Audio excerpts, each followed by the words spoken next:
Bom dia, meu nome é Daniel, eu tenho 42 anos e fui diagnosticado com síndrome de Asperger, hoje chamada de autismo leve, aos 40 anos de idade.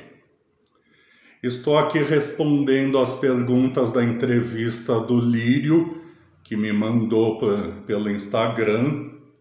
Depois você vê se ficou bom. Qualquer coisa a gente conversa, eu faço outro vídeo.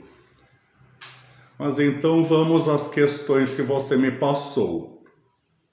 Se eu tinha sinais de autismo na infância, que alguém tivesse visto ou que eu perceba, bem, na verdade, eu comecei há muito tempo atrás a desconfiar que eu era autista. Tanto é que na minha sessão de terapia fui eu que levantei a questão para minha psicóloga e dei sorte de pegar uma ótima profissional que não invalidou minha suspeita, nem tentou sair pela tangente. Pelo contrário, ela foi estudar o assunto e acabou realmente validando o meu diagnóstico, que foi confirmado pelo meu psiquiatra. E assim, olhando para trás, eu tinha vários sinais de autismo na minha infância. Um eram os stims.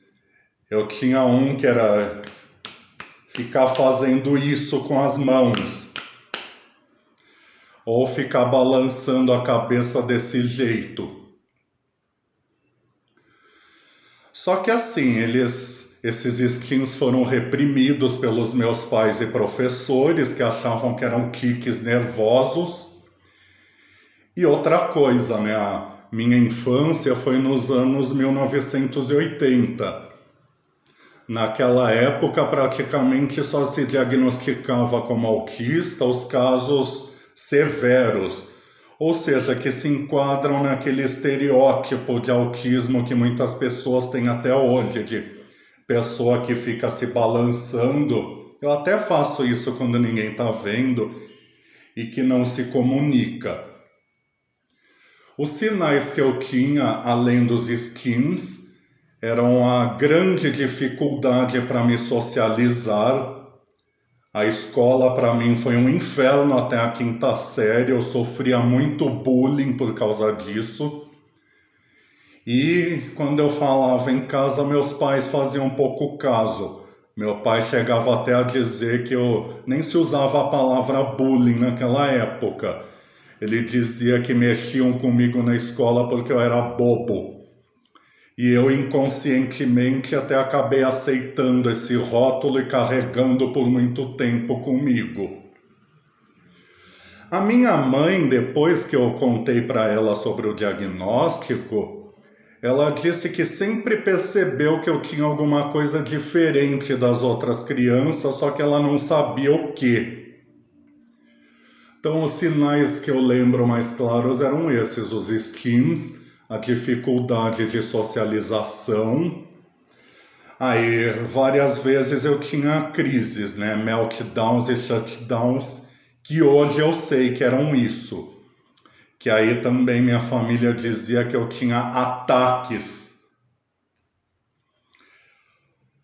A próxima pergunta é: quais os desafios e a parte boa de ser autista?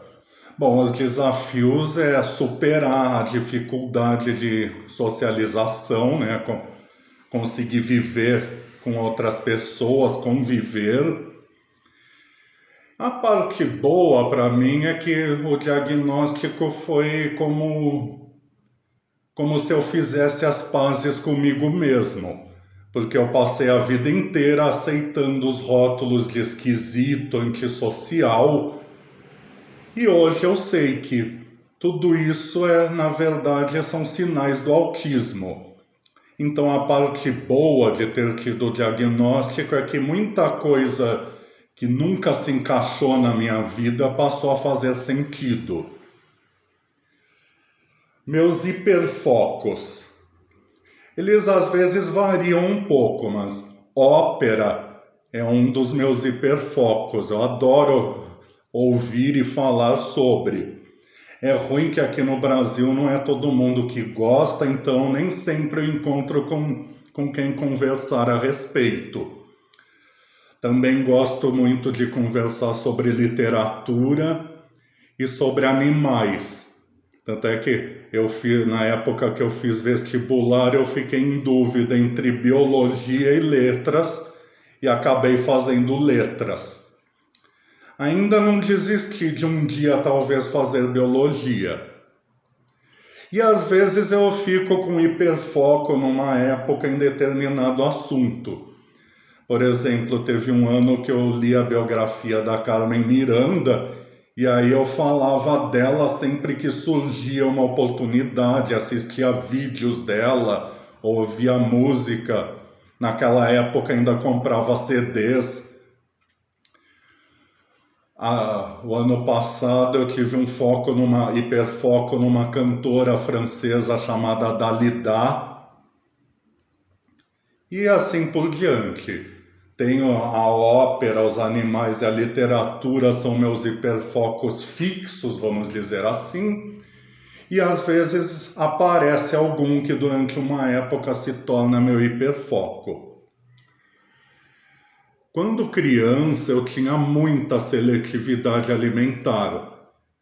Até eu lembro que eu era difícil para comer e meus pais se irritavam muito com isso.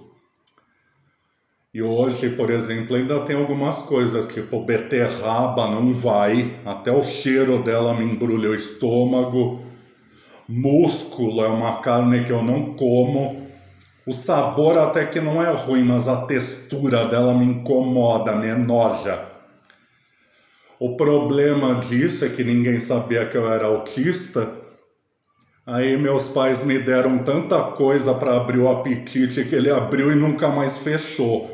E o resultado é que eu sou assim, essa figura esbelta que vocês estão vendo.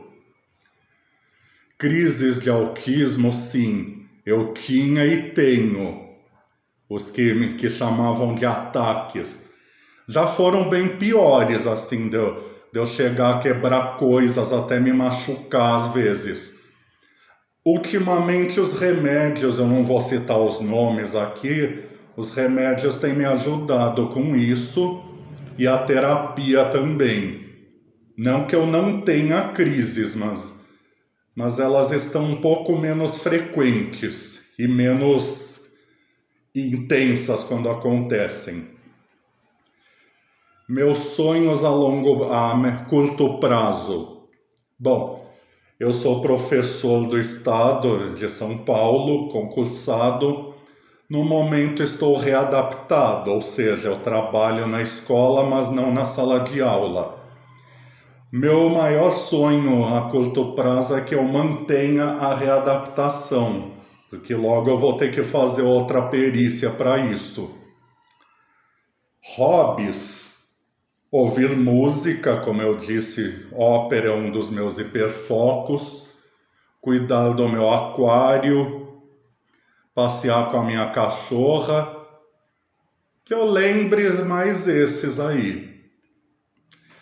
Minha rotina é basicamente durante segunda a sexta. Eu acordo por volta de 8h30 da manhã, saio lá pelo meio-dia para entrar no trabalho a 1h, onde eu fico até às 19h.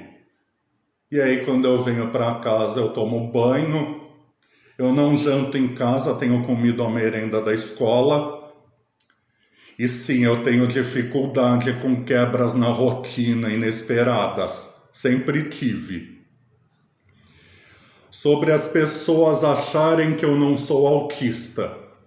Muita gente fala isso quando eu digo que sou autista. Nossa, mas você não parece autista. Só que essas pessoas geralmente não sabem explicar por que elas acham isso. Aí teve uma pessoa que ainda falou assim, mas todo mundo é um pouco autista. Coisa de neurotípico, né? Bem, espero que tenha ficado bom. Qualquer coisa você me fala depois.